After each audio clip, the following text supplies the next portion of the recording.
गिर जाता है उसे कोई उठा नहीं पाता है।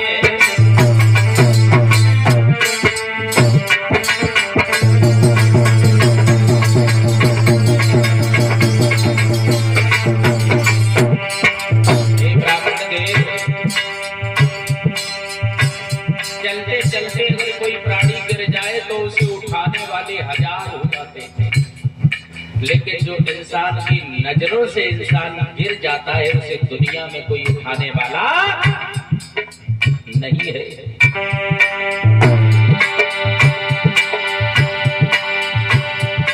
कपड़े में दाग लग जाता है तो धोने से छूट जाता है। यदि कुल में दाग लग जाए तो कोई उठा नहीं पाता है।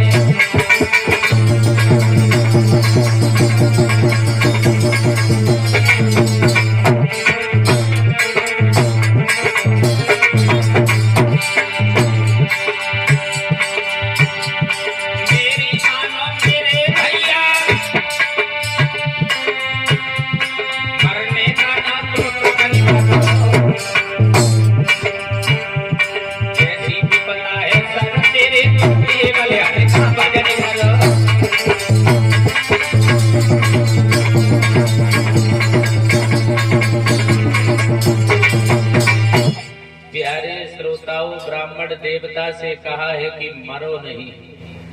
ब्राह्मण देवता ने जब ऐसे शब्द कहे तो महात्मा जी ने अपनी झोली से एक फल निकाला, ब्राह्मण देवता को दिया और कहा घर पे जाओ, पत्नी को खिला देना, परमात्मा के नाम पर विश्वास करना, तुम्हारे घर में संतान अवश्य हो जाएगी। ब्राह्मण देव घर पे आए, वो फल लेकर खुशी के साथ साथ पत्नी को सारी बात बताई। पत्नी से कहा है तो पत्नी ने कह दिया इस फल को तो नहीं खा सकती। मन में विचार किया ये फल मैंने खा लिया, अनेकों मुसीबतें झेलनी पड़ेंगी, प्रसव पीड़ाएं होंगी, ये सब कौन कष्ट उठाएगा। प्यारे श्रोताओं, घर पे एक गाय थी, उसे खिला दिया। एक पड़ोसिन बहन थी, उससे उसका वार्तालाप हुआ। उसके कई एक पुत्र थे लेकिन धन नहीं था। और ऐसी परमात्मा की कृपा होती है, जहाँ पर पुत्र है वहाँ धन नहीं, और जहाँ धन है वहाँ पुत्र नहीं होते। अब वो धन से परेशान थी, उसके उधर में एक बच्चा पल रहा था। उसने कहा कि इस बच्चे के बदले में तू हमें धन दे देना और मैं तुझे ये पुत्र दे दूंगी। प्यारे श्रोताओं, वही हुआ। फल जो था वो गाय को खिला दिया और इधर वो पुत्र धीरे धीरे जब जन्म लेता है तो आज धुंधली ने उसके बदले में उसे धन दे दिया और पुत्र जो था वो धुंधली ने दे दिया। आत्मदेव ब्राह्मण को कोई पता नहीं है घर में क्या चल रहा है। और आत्मदेव की बात छोड़ो, हम तुम यही देख लो, हम लोगों को नहीं पता रहता घर में चल तो चल के आ रहा है। इनके जो विचार में आए, मैं बुराई नहीं करता कभी किसी की, इनके जो मन में आए तो मैं बता रहा हूँ कि साक्षात भगवान भी नहीं समझ पाएंगे। इनके जो मन में होगा वो करेंगे। कम कर दे, ज्यादा जा तो कम कर दे।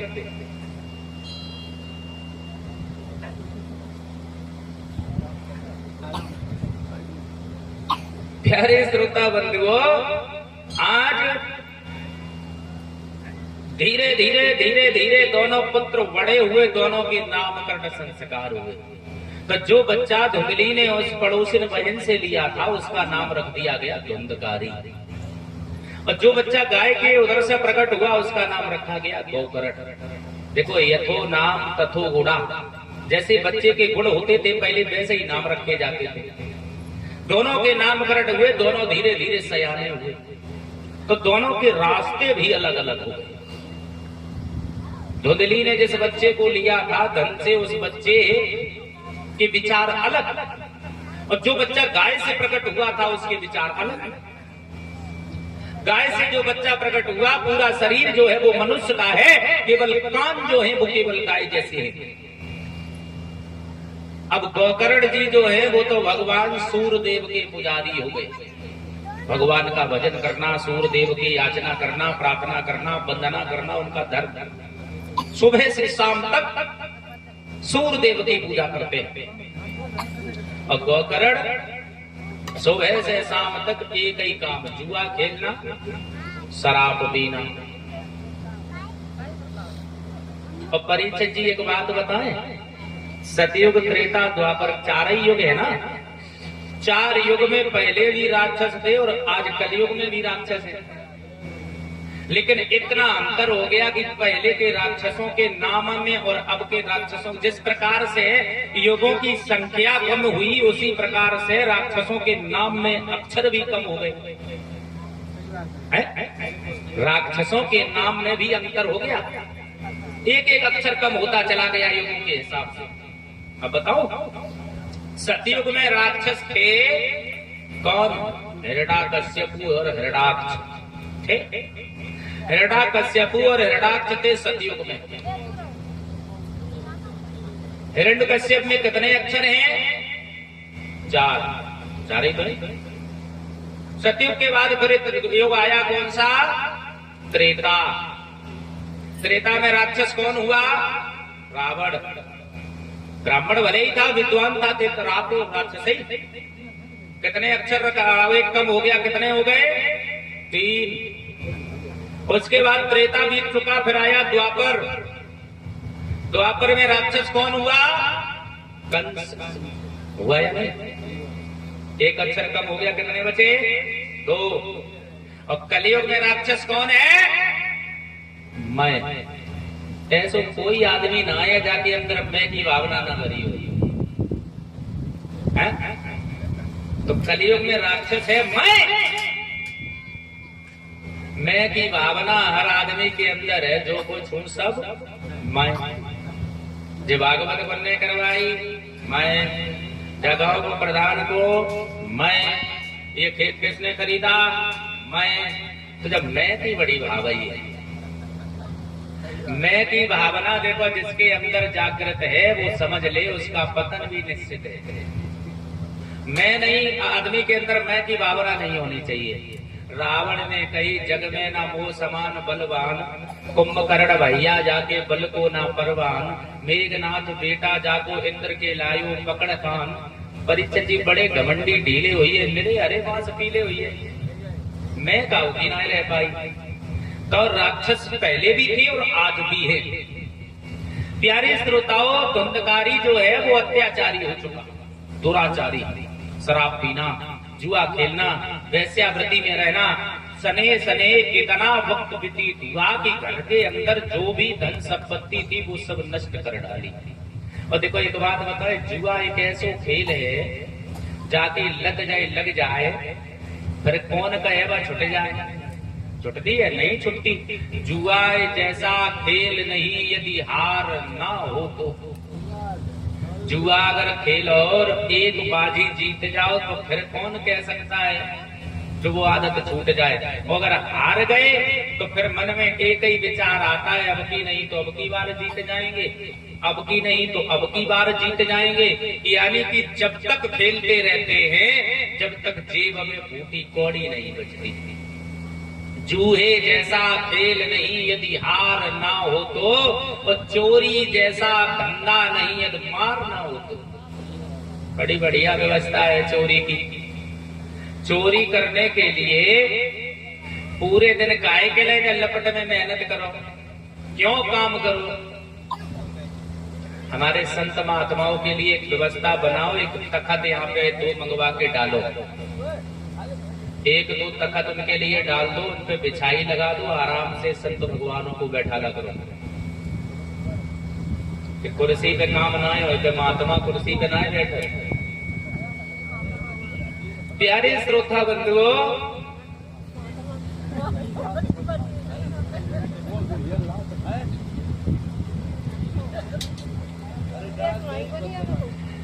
आज धुंधकारी जो है वो अत्याचारी हो गया। धीरे धीरे धन जो था वो सब नष्ट हो गया। घर पे जब फूटी कौड़ी भी नहीं बची तो धुंधकारी ने माँ को पीटना प्रारंभ किया। और जब माँ को पीटा है, माँ से कहा है कि ओरी अभागिन ये बता, घर के अंदर इतना धन था वो तूने सब कहाँ नष्ट कर दिया। माँ बोली बेटा जितना धन था वो तो तूने सब नष्ट कर दिया, मेरे पास तो कुछ है नहीं। लेकिन बेटा जब पीट रहा है तो मार के डर की वजह से उस माँ ने कह दिया सुबह आना, मैं तुझे सारा धन जितना भी है वो सब दे दूंगी। इधर धुंधकारी तो चला गया, उधर सुबह जब होता है, रात्रि के समय में माँ जो है वो घर से निकल करके कुआं में करके अपने प्राणों को दे देती है। सुबह जब हुआ, धुंधकारी घर पे आया, आवाज लगाई माँ माँ, लेकिन घर पे जब कोई हो तब तो बोले, अब माँ तो है नहीं। जो भी सामान था वो सब धुंधकारी ने जाकर के वेश्याओं को दे दिया। प्यारे श्रोताओं, जब वेश्याओं को दे दिया, अब घर पे फूटी कौड़ी नहीं बची, ना धुंधकारी के जेब में एक पैसा बचा। और ये तो माने ही लोग, इस दुनिया में बिना मतलब के कोई किसी की बात नहीं सुनता। और परीक्षित जी, बात तो छोड़ो, मतलब के बिना तो कोई किसी के पास तक नहीं बैठता। बिना मतलब के कोई किसी की बात ना तो सुनना चाहता है और ना कोई किसी के पास बैठता है। और बैठे हूँ कैसे परीक्षित जी, क्योंकि जब से ये सृष्टि रची गई तो मतलब के लिए रची गई। ब्रह्मा जी ने संसार में सृष्टि की और उसमें एक शब्द लगा दिया, अपना मतलब। ब्रह्मा जी ने 7 दिन बनाए और 7 ही दिन में आना है और 7 ही दिन में जाना है, और जाना है तो अपना मतलब हल करके जाना है। अपना मतलब कितने अक्षर हैं? 7 दिन में आओ, अपना मतलब हल करो और उसके बाद धीरे से निकल जाओ। तो जब अपना मतलब हल करने के लिए कोई किसी के पास नहीं बैठता। एक विद्वान लिखते हैं, जगत में मतलब को व्यवहार, पुत्र कमाई करके लावे, माता करती प्यार, पिता कहे जे पूत सपूता, अकल बंद होशियार। जगत में मतलब को नारी वस्त्र आभूषण मांगत बारंबार, और जो ना बागों लाए में देवो तो मुखड़ा ले तो बिगाड़। जगत में मतलब को बिना मतलब के कोई किसी की बात नहीं सुनता। धुंधकारी के पास जब तक धन रहा, जब तक दौलत रही, तब तक तो वेश्याओं ने भी साथ निभाया, और जब धन दौलत भी खत्म हो गई तब तो वेश्याएं भी धिक्कारने लगी। अब धुंधकारी बड़ा परेशान, मन में एक ही विचार आ रहे हैं, दीन बंधु अब कहाँ जाऊं। और एक बात जानते हो, आदत वाले में सुधार नहीं होता। मन मतंग माने नहीं, जौले धका न खाए। गलत इंसान के जो विचार हो जाते हैं, जो आदतें पड़ जाती हैं, वो तब तक नहीं सुधरती हैं जब तक उसकी ठोकर नहीं उसे लग जाती। अब धुंधकारी को आदत पड़ी है जुआ खेलना, शराब पीना, वेश्याओं के करीब जाना, लेकिन अब धन नहीं है तो वेश्याएं धिक्कारना प्रारंभ करती थी। और वेश्याएं जब धिक्कारती हैं तो धुंधकारी परेशान होता है। अब कहाँ जाऊं, कहाँ ना जाऊं, किससे जाकर के अपने मन की बात कहूं। बड़ा हैरान है धुंधकारी, लेकिन मानता नहीं है जाना। प्यारे श्रोताओं, एक दिन जब नहीं माना है जाने के लिए, तो धुंधकारी को जब वेश्याओं ने बहुत मना किया, और धुंधकारी की जब वो बुद्धि काम नहीं करती, वेश्याओं की बात नहीं मान रहा है, तो धुंधकारी को वेश्याओं ने पलंग पर एक रस्सी से बांध लिया। और रस्सी से बांधने के बाद धुंधकारी को वेश्याओं ने मार डाला। और जब धुंधकारी खत्म हो गया, प्रेत बन गया। और प्रेत अवस्था में धुंधकारी जो है वो भटकने लगा। उनके भैया जो गोकर्ण है, उन्हें जाकर के सपना देता है, कभी बकरा बन के चिल्लाता है, कभी कुछ एक शेर बन के चिल्लाता है, कभी कुत्ता बन के आवाज लगाता है। गोकर्ण जी ने पूछा है, कौन है आप, क्यों चिल्ला रहे हो? तो धुंधकारी ने कहा कि मैं तुम्हारा भाई हूँ। प्यारे श्रोताओं, जब ये कहा कि मैं तुम्हारा भाई हूँ, तो गोकर्ण ने पूछा, भैया तुम मर कैसे गए? मैं तो तुम्हें घर पे जीवित छोड़ करके आया था, तुम कैसे मर गए? तो कहा है कि हमें वेश्याओं ने मार डाला, हमारे उद्धार के लिए कोई प्रयत्न करो, कोई उपाय सोचो। प्यारे श्रोताओं, तो विद्वानों का कहना तो ये है कि गोकर्ण जी ने अपने इष्ट सूर्यदेव का आह्वान किया, और सूर्यदेव का जब ध्यान किया है, तो गोकर्ण जी के सामने जब सूर्यदेव प्रकट हुए तो पूछा है, बेटा क्यों हमें याद किया? तो गोकर्ण जी ने कहा है कि प्रभु मेरा भैया प्रेत बन गया, उसके उद्धार के लिए कोई उपाय बताओ। प्यारे भक्तजनों, तो गोकर्ण जी को सूरदेव ने समझाया और ये कहा है कि देखो लाला, अगर इसे कोई भगवान की पावन कथा सुना दे तो इसका उद्धार निश्चित है। प्यारे श्रोताओं, अब गोकर्ण जी असमंजस में पड़े, कथा कौन सुनाए, कहां जाऊं, क्या करूं क्या ना करूं। तो गोकर्ण जी घर पे आए और घर पे आकर के कवियों की कल्पना तो ये है कि स्वयं व्यासपीठ को बनवाया और धुंधकारी जो प्रेत बने घूम रहे थे उन्हें दक्षिण दिशा में एक 7 गांठ के बांस पर स्थान काले वस्त्र धारण करा के दिए, क्योंकि प्रेत है, अगर एक जगह स्थापित नहीं करेंगे तो ये कथा नहीं सुन पाएगा। दक्षिण दिशा में स्थापित करवा दिया, स्वयं व्यासपीठ पर बैठ करके भगवान की कथा को सुनाना प्रारंभ करते हैं। पहले दिन कथा श्रवण कराई, सुबह से शाम तक कथा हुई, आरती प्रसाद वितरण हुआ। शाम को जब व्यासपीठ से उतरे हैं वो गोकर्ण जी तो देखा है उन्होंने उस दक्षिण दिशा में जहां धुंधकारी स्थापित है 7 गांठ की बांस पर, तो बांस की एक गांठ चटक गई, यानी फट जाती है।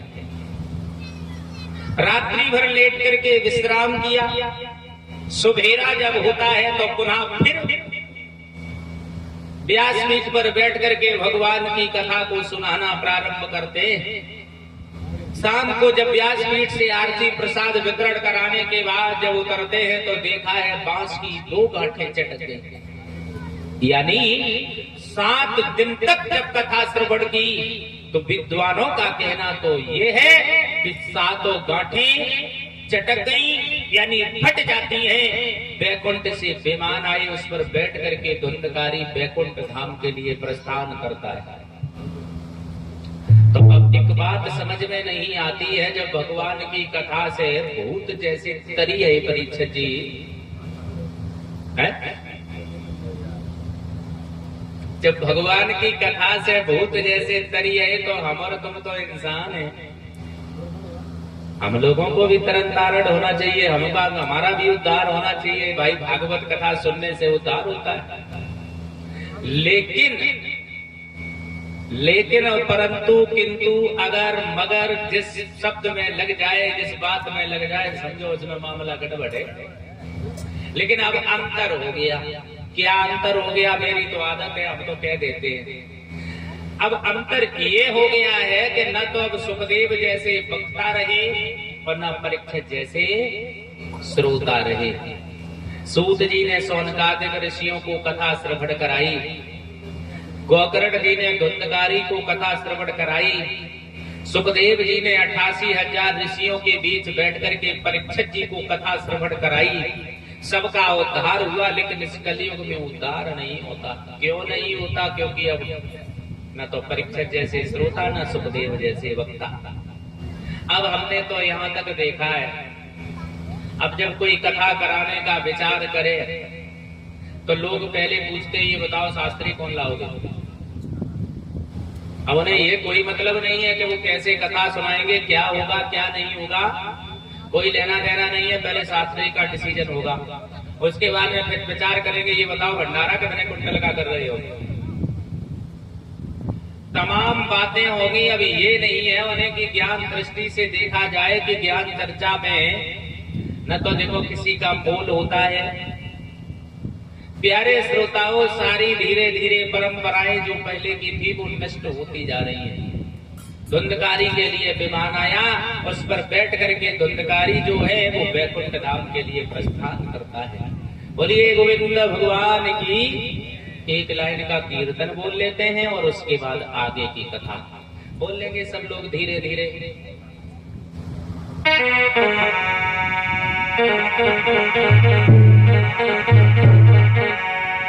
बोलेंगे सब लोग ताली बजाते हुए।